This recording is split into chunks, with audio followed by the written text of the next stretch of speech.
As we celebrate the 430th feast day of our patron saint, let's get to know this great young man as model for students. Let's revisit his life and ponder on the lessons that he has left us through our creative presentation, courtesy of the Non-Teaching Personnel of USL. Let's get to know the boy named Luigi.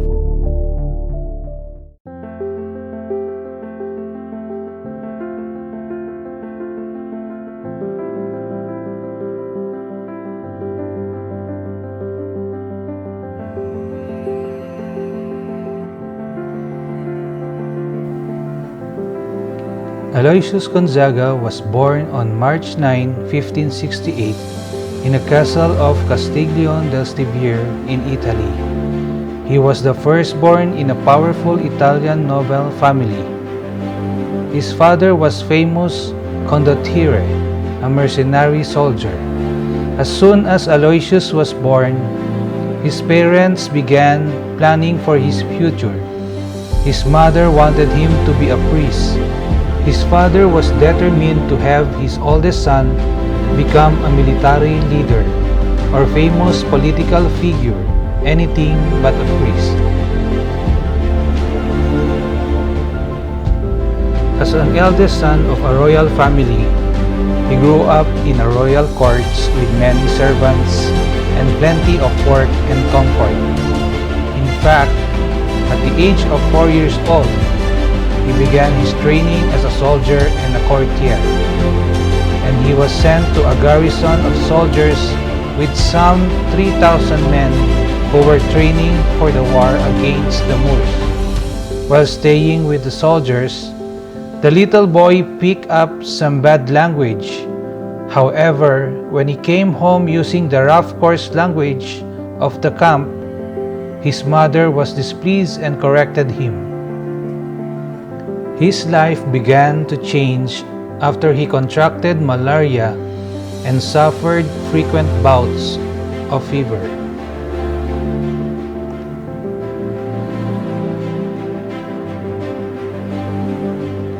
At the age of 7, he became attracted to prayer and turned away from the courtly life around him.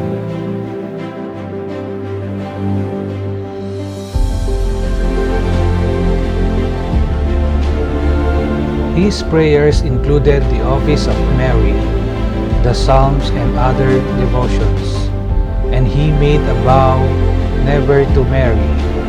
Whenever possible, he goes out among the poor children and teaches them the catechism.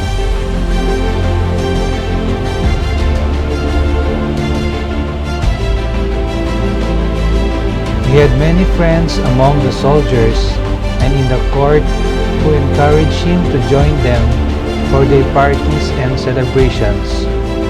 They wanted him to behave just like them. But Aloysius preferred to spend his free time in prayer, kneeling in a cold stone floor, or in the church in front of the Blessed Sacraments, and his friends and other students teased him for his piety and devotion.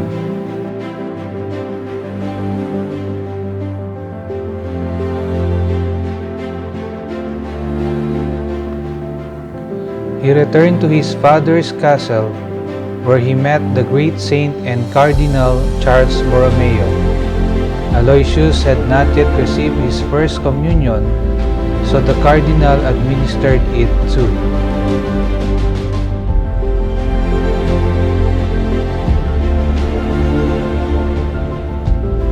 He assumed the disciple of a monk, fasting 3 days a week, scourging himself and praying on the stone floor of his unheated room.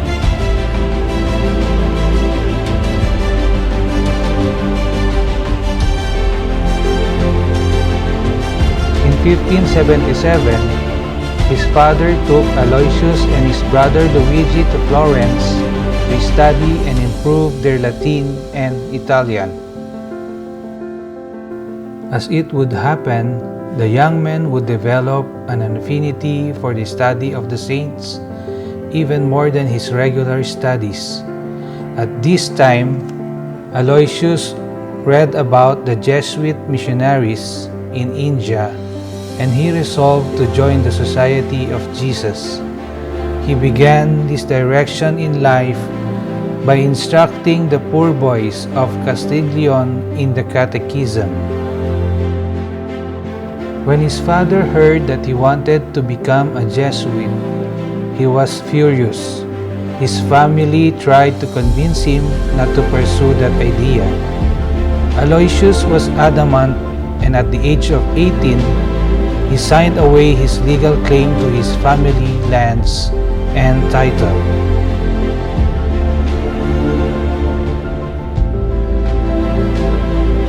Later, his mother was able to convince his father, and Aloysius was allowed to enter the novitiate.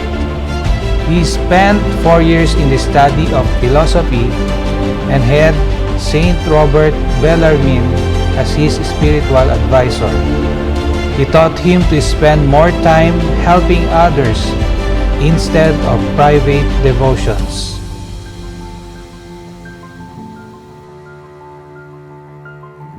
Something terrible hit Italy, where he lived in 1591.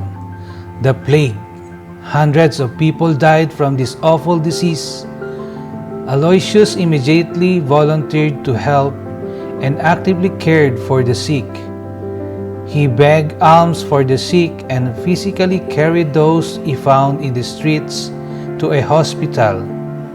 He washed them and fed them and prepared them for sacraments.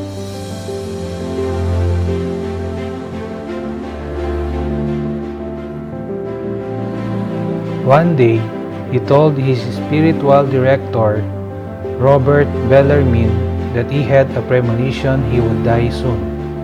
And that time, hospitals were not clean and orderly. Aloysius soon contracted this deadly plague. The young Jesuit was soon confined to a bed. While he was sick, he asked for a viaticum. He thought he was dying. He recovered from the disease in a few weeks. Then later on, he confessed he was too impatient in looking forward to death. A fever persisted after his recovery, and he was so weak he could scarcely rise from bed. But as long as he could rise up, he would worship on his knees before the crucifix. It was revealed to him that he would pass on the octave of Corpus Christi, though he had appeared much better in the days preceding the feast.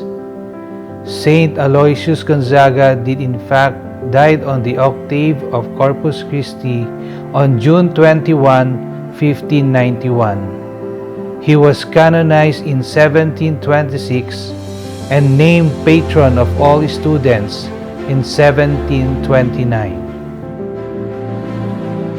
On that day, June 21, 1591, he seemed very well in the morning, but insisted that he would die before the day was over. As he began to grow weak, Bellarmine gave him the last rites and recited the prayers for the dying. He died just before midnight. As Father Thailander tells the story, when the two Jesuits came to his side, they noticed a change in his face and realized that their young Aloysius was dying. His eyes were fixed on the crucifix he held in his hands, and as he tried to pronounce the name of Jesus, then he died. Aloysius shows that young people are not too young to become saints. During his life, he had focused on doing what God wanted, serving and loving God and his neighbor, being a man for others.